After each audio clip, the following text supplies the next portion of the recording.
வணக்கம் நண்பர்களே. பைபிள் கிறிஸ்தவர்களுடைய புனித நூல். ஒவ்வொரு தேவாலயத்திலும், கிறிஸ்தவ தேவாலயத்திலும் அந்த பைபிள் ஒவ்வொரு வாரமும் சில வசனங்களை எடுத்து வாசித்து வாழ்க்கைக்கான நன்னெறி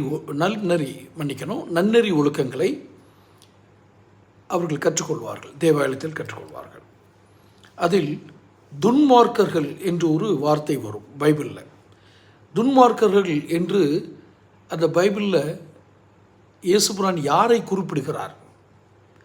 உங்களுக்கு நல்ல வாழ்க்கை மார்க்கத்தை காட்டாமல் உங்களுக்கு வாழ்வில் துன்பம் தரக்கூடிய வாழ்க்கை மார்க்கங்களை, வாழ்க்கை வழிகளை கற்றுக் கொடுப்பவர்கள் துன்மார்க்கர்கள். அதாவது துன்பமான மார்க்கங்களை மார்க்கம்னா என்ன? வாழ்வியல் முறை, எளிமையான வார்த்தை. இந்த துன்பம் தரக்கூடிய, இன்னல்கள் தரக்கூடிய, எதிர்காலத்தில் நீங்கள் நிம்மதி இல்லாமல் இருக்கக்கூடிய வாழ்க்கை பாதையை கற்றுக் கொடுப்பவர்கள் தான் துன்மார்க்கர்கள். இவர்களுடைய போதனைகள் உங்களுக்கு அப்போ கேட்குறப்போ நல்லா இருக்கும், மகிழ்ச்சியை தரும். அவர்கள் சொல்கிறதெல்லாம் நமக்கு மகிழ்ச்சி, உள்ளத்தில் ஒரு பெரிய மகிழ்ச்சியான அலைகளை உருவாக்கும். ஆனால் இறுதி முடிவு மிக துயரமாக இருக்கும். அவர்களை முதலிலேயே அடையாளம் காண்பது என்பது ஒரு மனிதர்களுக்கு அத்தனை எளிதல்ல. காரணம், நாம் அனைவரும் இரத்தமும் சதையுமாக படைக்கப்பட்டிருக்கிறோம்.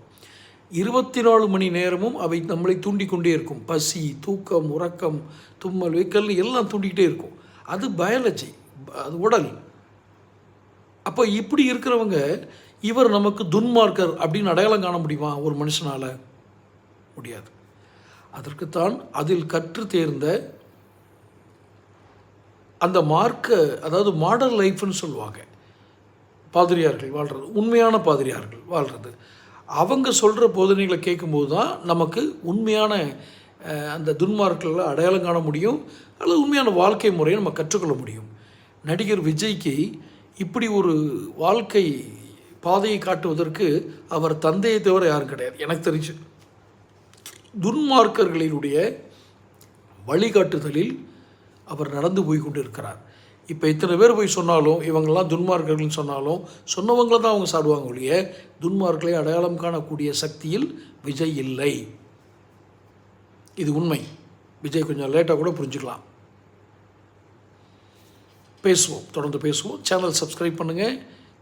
இது உங்களுக்கு நோட்டிஃபிகேஷன் பெல் பதிவு பண்ணால் தான் அடுத்தடுத்த வீடியோக்களுக்கு வந்து சேரும். பிடிச்சிருந்தால் லைக் பண்ணி ஷேர் பண்ணுங்கள். நன்றி.